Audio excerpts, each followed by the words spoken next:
Sa paligid niya ay nagkalat ang mga walang buhay na katawan. Unti-unting naging hungkag at walang pag-asa ang kanyang mga mata. Sa ilang sandali ng pagkawala ng kontrol, pinatay niya mismo ang napakarami sa kanyang mga kasamahan. Ang sakit at dalamhati tuluyang bumasag sa kanyang kagustuhang lumaban, kumawala sa kanyang kamay ang espada, at tulala siyang tumitig sa sariling mga kamay na nababalutan ng dugo. Paulit-ulit na ibinubulong, pinatay niya ang mga taong dapat niyang protektahan.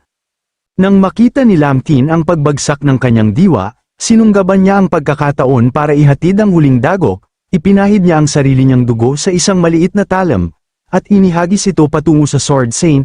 Dahil wala na itong kakayahang lumaban, tumagos ng walang pagtutol ang talam sa kanyang katawan. Matapos ang pag-atake ni Lam Tin, hindi na siya lumaban, napuno siya ng matinding pagsisisi, ngunit huli na ang lahat. Ang kanyang isipan ay pinuno ng mga salitang puno ng paninisi sa sarili. Ang bigat ng pagkakasala ay bumagsak na parang gumuho ang isang bundok. Siya'y naging tulala't litong-lito. Nagsimulang bumagsak ang ulan, ang bawat patak ay tila pagdurugo ng kalangitan na nagluluksa. Ang katahimikan ay naging tila panaghoy para sa kaluluwang nasa bingit ng kamatayan. Naging hungkag ang tingin ni Alessandria habang nakatingala sa madilim na langit. Mahina niyang ibinulong, hindi niya kasalanan, poprotektahan niya silang lahat. Itinaas niya ang kanyang kamay at tila nakiusap sa kalangitan. Naniniwala siyang nakita ng mga Diyos ang kanyang pagpatay sa sariling mga tao, at bilang parusa, tinanggal sa kanya ang kanyang banal na kapangyarihan, na puno ng may itim na ulap ang langit. Waring ayaw na rin ng mga Diyos na siya'y silayan. Nilamon ng sakit at walang katapusang pagkakasala, tuluyan ang bumigay ang kanyang sugatang katawan. Bumagsak siya sa lupa, nawala ng malay, at niyakap ng lamig ng langit at lupa. Lumapit si Lam Tin, ang kanyang tingin ay napako sa bumagsak na katawang ng Sword Saint. Marahan siyang bumuntong hininga, at sa kanyang mukha ay sumilay ang bahagyang simpatsya. Mahina niyang winika, isang malakas na babae, walang duda. Ngunit ang kahinaan niya ay ang kanyang di matitinag na pananampalataya. Sa ilalim ng epekto ng kanyang kakayahan, tuluyan niyang mawawala ang kanyang banal na lakas. Noon, nais talaga ni Lam Tin na patayin siya ng tuluyan upang mawala na ang banta, at lamunin ang natitirang lakas nito. Minsan na rin niyang naisip na gawing laruan ito, pilitin itong sumama sa hukbo ng mga goblin, at gamitin siya sa pagbagsak ng relihiyong kinatatakutan ng mundo. Ngunit alam ni Lam Tin na kapag nagising ito, mas pipiliin pa nitong mamatay kaysa pahintulutan ang ganoong kapalaran.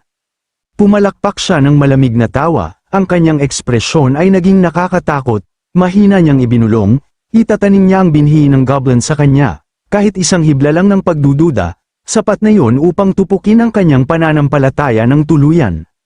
Lumapit siya at hinipo ang kanyang platang baluti, ang mismong baluting sumasagisag sa liwanag, pananampalataya, at karangalan. Isa-isa niyang tinanggal ang bawat piraso, hindi bilang panghahamak, kundi bilang isang ritual ng pagbagsak mula sa grasya. Sa ilalim ng baluti, unti-unting lumitaw ang balat na kasamputi ng nyebe, ngunit hindi na ito sumisimbolo ng kadalisayan, isa na itong canvas na malapit ng dungisan ng bagyong katiwalian. Lalong lumakas ang ulan, at ang kulog ay gumulong sa kalangitan, nabahira ng putik ang katawan ng minsang simbolo ng liwanag. Tumitig si Lam Tin pababa. Hindi na may pagnanasa, kundi ng mas malalim na bagay, marahil ay ang pagnanais na masaksihan ang ganap na pagbagsak ng isang sagisag. Habang siya'y nalulunod sa kanyang pag-iisip, isang tunog ng mabilis na mga yabag ang pumukaw sa kanyang atensyon. Lumingon siya sa pinagmulan ng ingay, at nagulat nang makita ang Goblin King na tumatakbong takot na takot. Ang simbahan, paparating na ang mga tauhan ng simbahan kaya tumakas na sila, sigaw ng Goblin King. Napakunot ang noo ni Lam Tin. Hindi niya inaasahan ang agarang pagdating ng simbahan. Sa ilalim ng abong langit na binabasa ng ulan, tumingala si Lam Tin at natanaw ang isang grupo ng mga sundalo na papalapit mula sa malayo, mahigit 10 sa kanila. Ngunit malabo ang kanilang anyo dahil sa ulan na malakas. Isang matinis na kulog ang gumuhit sa kalangitan, at sa isang iglap ng kidlat, tuluyan niyang nakita ang kanilang anyo. Matatiyog na mandirigmang suot ang mabibigat na baluti. Bawat isa'y may hawak na dambuhalang mahahabang sandata, matatag na nagmamarcha. Ang malalaking larawan ng krus sa kanilang baluti nagsabi ng lahat, sila ang Holy Cross Guard, ang pinakamahuhusay na tauhan ng simbahan. Naramdaman ang panganib, agad na tumigil si Lanthim sa kanyang ginagawa at umatras sa ligtas na distansya, handang makibagay sa maaaring mangyari. Alam niyang hindi siya pwedeng magpadalos-dalos.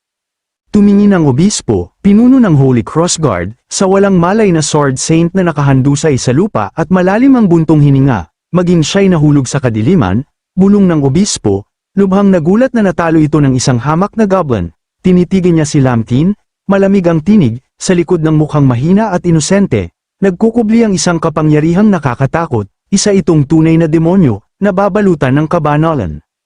Dahan-daang inilapag ng obispo ang kanyang dambuhalang espada sa lupa, na may malakas na dagondong. Iniutos ng obispo sa mga banal na sundalo, sumunod sila sa mga utos ng Panginoon, sa ngalan ng banal na batas, ibigay nila ang kanilang lakas upang protektahan ang mundo at palayasin ang demonyo. Sabay-sabay na itinaas ng mga banal na sundalo ang kanilang mga espada, at malakas na sumigaw, wasakin ng demonyo, hallelujah! Agad na binalot ng banal na liwanag ang kanilang mga katawan, at ang tanawing ito ay nagpakipot sa mga mata ni Lamtin sa pag-aalala. Umalingaw-ngaw ang dagendong ng mga yabag habang 10 banal na sundalo ang sumugod kay Lamtin na parang bagyo. Sa kabila ng kanilang mabibigat na baluti, kahanga-hanga ang kanilang bilis, halos hindi ka panipaniwala. Agad na sumiklab ang laban, nahirapan si Lamtin na depensahan ang bawat makapangyarihang atake, napagtanto niya agad na may mali. Mas malalakas ang mga ito kaysa sa inaasahan, tiningnan niya ang status board, lahat sila ay may lakas na higit sa 3,000, nang inig si Lamtin sa pag-aalala. Napamura si Lamtin sa pagkabahala, iniisip kung mga sundalo ba ang kaharap niya, parang kapantay nila ang mga general sa lakas, hindi na siya naglakas loob na makipagsapalaran pa, agad siyang tumalon palayo, mabilis niyang hiwa ang kanyang palad, bumulwak ang dugo ng walang pag-aalinlangan, at iwinasiwas niya ito papunta sa mga kalaban. Ang pinakamalapit na sundalo ay hindi nakaiwas, tumama ang dugo ni Lamtin sa kanyang mukha, napasigaw siya sa matinding sakit at bumagsak sa lupa, nawala ng kakayahang lumaban, ganap na naglaho ang kanyang banal na kapangyarihan. Huminto sa kanilang mga galaw ang ibang mga sundalo, napagtanto nila, ipinagbabawal ang dugong ito, hindi ito dugo ng karaniwang goblin, malinaw na ang goblin na iyon ay isang demonyo. Sinamantala ni Lamtin ang pagkakataon, tumakbo siya sa pinakamabilis niyang kayang bilis, dumaan sa mga guho, habang tumatakbo, nag-aalala siyang nag-isip, at napamura siya nang napagtanto niya ang tunay na lakas ng simbahan, isang karaniwang sundalo, may 3,000 na combat power, kailangan ng baguhin ang buong plano. Hindi na lumingon pa si Lamtin sa kanyang pagtakas, alam lang niya, kailangan niyang lumayo hanggat maaari. Sa guho ng lungsod ng liwanag, dahan-daang lumapit ang obispo na nakasuot ng puting balabal na may gintong berda sa katawan ng sword saint, maingat niyang tinanggal ang kanyang kapa at tinakpan ang katawan nito, sa kanya ito binuhat. Mahinang wika ng obispo, kailangang silang maghanda sa pagbabalik, kailangan ng batang ito ng paglilinis at paggabay mula sa pari, kung hindi, maliligaw ang kanyang kaluluwa sa dilim at tuluyang malulugmok. Lumapit ang isang banal na sundalo, bahagyang yumuko, at nagtanong sa obispo, kung paano ang kalamidad ng goblin at ang mga bangkay ng mga halimaw, gayon din ang paghahanap kay Ephra.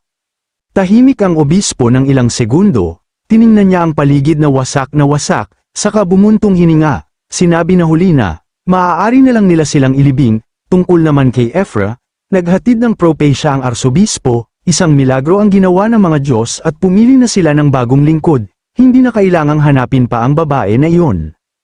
Tahimik ang lahat ng banal na tanod nang marinig ito. Pagkalipas ng matagal na pagtakas, napagtanto ni Lamtin na wala nang humahabol sa kanya. Habang hingal na hingal, nagsimula siyang mag-isip, hindi pwedeng ganito na lang, marami pa siyang hindi nagamit na experience packs. Kumikislap sa kasakiman at determinasyon ang mga mata ni Lamtin, tahimik siyang bumalik. Matapos ang ilang sandali at matiyak na walang tao sa paligid ng guho ng lungsod ng liwanag, maingat siyang lumabas mula sa kanyang pinagtataguan.